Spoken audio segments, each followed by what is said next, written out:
Mawag sa akin yung kontak ko. Nagkaroon na raw sila ng resulta ng fingerprint matching. There is a match!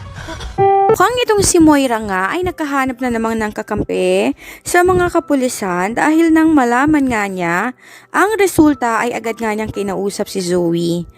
Ayon kay Moira ay tinawagan nga siya ng contacts niya sa loob ng presinto at napag-alaman niya na may resulta na nga ang fingerprint matching.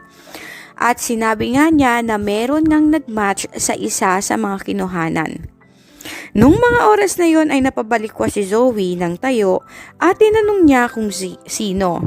At ayon nga kay Moira ay kailangan na nilang maghanda dahil kung sakasakali man na si Zoe o si Moira nga ang siyang nakuhana ng fingerprint matching ay siguradong makukulong sila.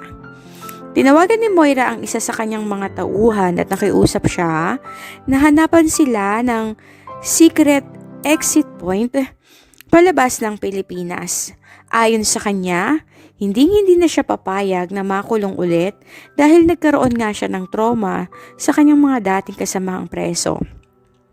At mas lalong hindi naman niya kakayanin kung makikita niyan ang kanyang anak na si Zoe ay makakasama niya sa loob ng kulungan.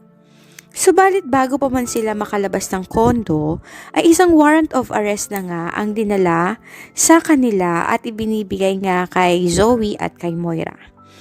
Ayon sa mga ito, nagmatch nga ang fingerprint ng dalawa at hindi sila pwedeng tumakas o umalis ng bansa dahil meron na silang warrant of arrest.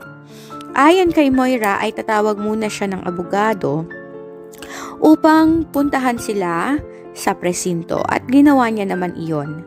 Sa tulong nga ng kanyang kaibigan ay nagkaroon nga siya ng abogado, subalit mangyak-nyak si Zoe nang malaman niyang makukulong na siya kasama ang kanyang ina.